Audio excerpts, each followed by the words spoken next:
4 people, including 3 children, are tragically dead in what is believed to be a triple murder following an hours-long standoff with cops in Oklahoma. The incident took place Friday in Verdigris, a town of just over 5,000 people, 20 miles east of Tulsa. We're told that around 4 p.m. police received an alert to a woman being held hostage in a garage near Cypress Street and Dogwood Court, Verdigris, Oklahoma. Police were unable to make contact with the woman. The woman had said that she was being kept by another woman who had a handgun alongside the hostage taker's 3 children. We're not provided with the full details, but we are told that the police officer was able to rescue the woman before calling for reinforcements. Following a standoff of over 2 hours, authorities finally entered the woman's home, whereupon they tragically found the woman and her 3 children dead. We've not been provided with the names or photos of any of the people involved. We are told that the children are between the ages of 9 months old and 11 years old. So this is an absolute terrible tragedy. 3 children dead between the ages of 9 months and 11 years old, shot and killed by their own mother, who subsequently took their own life. Absolutely disgusting. Why would this have happened? One would presume mental illness. One would presume the mother was suffering a psychotic episode, or perhaps you're of a differing opinion.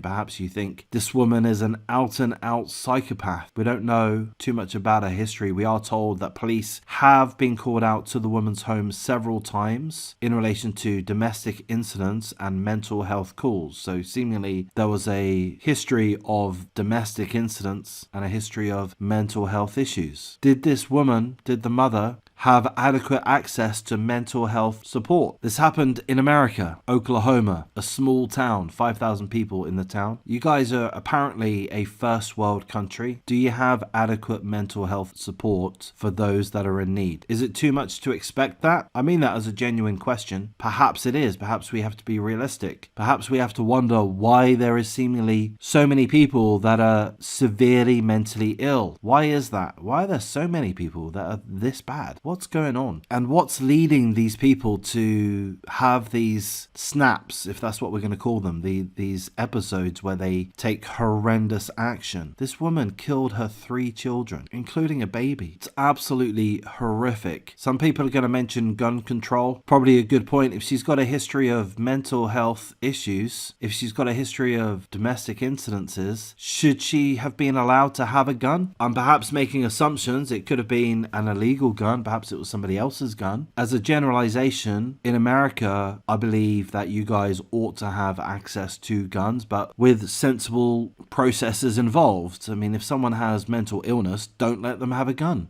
That seems pretty reasonable to me. Society doesn't benefit from these tragedies. 3 children have lost their lives. The mother has taken her own. Another woman was kidnapped. Thankfully, the brave police officer was able to rescue her. There's a blessing. I need to say, of course, full condolences to the family and friends of the 3 children. I guess the mom too. There would have been people that loved everyone. And imagine the shock that this is going to bring upon the town of Verdigris. Hopefully I'm pronouncing that correctly. A population of just over 5,000 people. We might assume that everyone knows each other. We're kind of told that, aren't we, when small towns are mentioned? It's not necessarily the case, but I would hope that there is some level of community, and I would definitely expect that those in the community are going to be shocked and mentally and emotionally rocked by this. This is shocking for everyone. It has ripples. It affects so many people, but primarily the family of the victims. The fathers, I don't know the details, the grandparents, uncles and aunties, cousins, close neighbors, friends, schoolmates, teachers, carers for the children. This is going to be like a really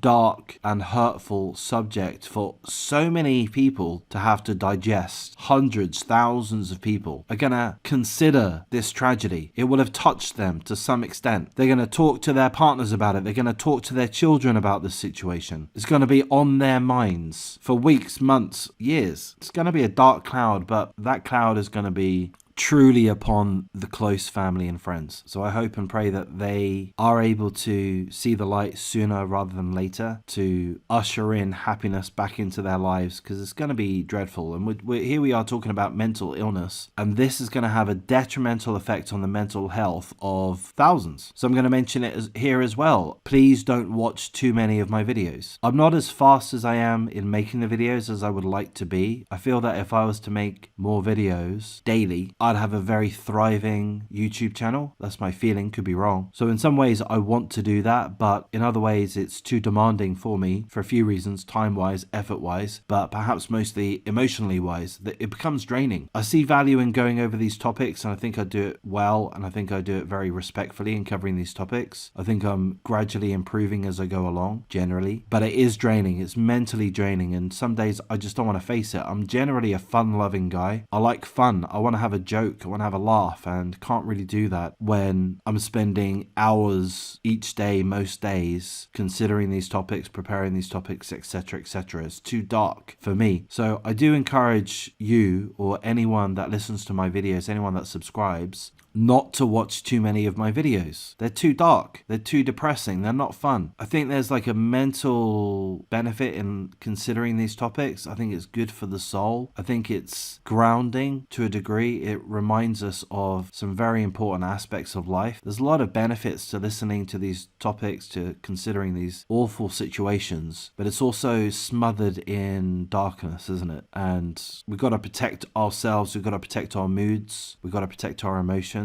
We've got to protect our mental health. So yeah, there we go. Don't watch too many of my videos. Even if you unsubscribe, that's okay. As long as you remember to subscribe, as long as you remember to share the video and tell other people about the channel, that's fine. But you're allowed to unsubscribe for a while. You have to come back, of course. But yeah, don't watch too many of my videos or other topics like this, because it can just affect you negatively too much. I've gone on a bit of a ramble there, a bit of a tangent, but in essence, this whole thing is going to affect so many people. It's a real shame. Of course, the investigators, everyone concerned, the authorities, you know, it's just terrible. So I'm going to wrap things up at this point. If you've listened all the way through, you're an absolute star. I really do appreciate that. I'll be carrying on making videos. I think I am improving generally. Have a few hiccups here and there, that's fine. I think I'm getting closer to finding a balance to what I would like to do and what I can reasonably manage to do. So that's good. So I will be continuing. So do like, comment, subscribe, but just don't watch too many videos. Take care.